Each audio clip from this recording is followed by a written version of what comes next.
Ada satu pertanyaan yang sering membuat banyak hati gelisah, dan jika tidak dijelaskan dengan benar, ia bisa mengubah iman menjadi keputusasaan.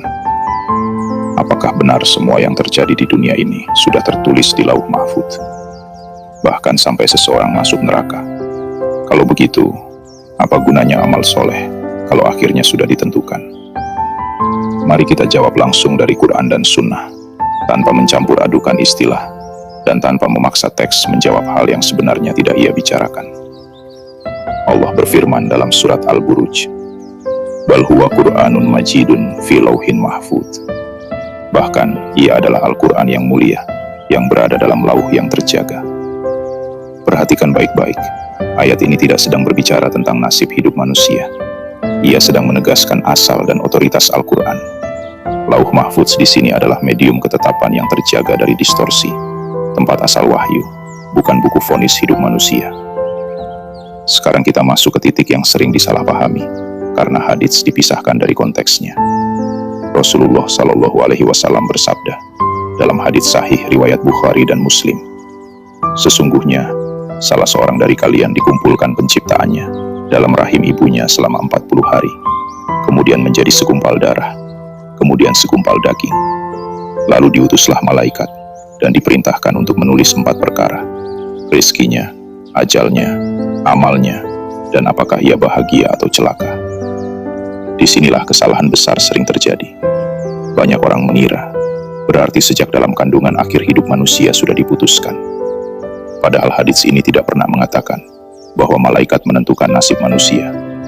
Yang disebut adalah malaikat diperintahkan untuk mencatat. Mencatat bukan menetapkan. Mencatat bukan memaksa. Malaikat bukan penentu takdir. Ia hanyalah pencatat perjalanan hidup yang akan dijalani manusia di dalam sistem hukum Allah. Dan disinilah letak kunci kesalahpahaman yang sering terjadi. Allah mengetahui seluruh kemungkinan. Allah mengetahui pilihan-pilihan manusia. Dan malaikat mencatat apa yang akan dijalani manusia berdasarkan pilihan-pilihannya. Itu ilmu Allah, bukan paksaan Allah. Kalau manusia dipaksa sejak awal, maka Al-Quran tidak perlu berkata, "Kullu nafsin bima kasabat rahina." Setiap jiwa tergadai oleh apa yang ia usahakan. Dan Allah tidak perlu menegaskan, "Wala yadhlimu rabbuka ahada." Tuhanmu tidak menzalimi seorang pun. Sekarang kita bisa melihat gambarnya dengan jernih. Lauh Mahfudz menjaga kemurnian wahyu, bukan mengunci nasib manusia. Pencatatan malaikat mencatat perjalanan hidup manusia, bukan menentukan pilihannya. Amal soleh bukan formalitas, tapi bagian nyata dari jalan hidup yang sedang dibangun. Kalau amal soleh itu sia-sia, maka perintah, larangan, taubat, dan doa tidak ada artinya. Semua runtuh ke dalam kontradiksi yang fatal. Tapi Al-Quran justru berkata, "Faman ya'mal mithqala dzarratin khairan yarah." Siapa yang mengerjakan kebaikan seberat zarah pun, ia akan melihat balasannya. Maka jawaban jernih untuk pertanyaan ini adalah, tidak, manusia tidak sedang berjalan menuju neraka karena skrip yang dipaksakan. Manusia berjalan menuju akhir yang ia bangun sendiri, dengan pilihan, niat, dan amalnya.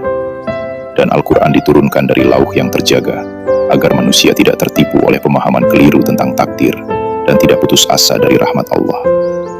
Kalau hidup ini sudah dipaksa dari awal, Allah tidak perlu memutus nabi, tidak perlu menurunkan wahyu, dan tidak perlu menghisap amal dan dosa manusia. Tapi semua itu ada. Artinya, hidupmu bermakna, pilihanmu nyata, dan setiap amal solehmu tidak pernah sia-sia.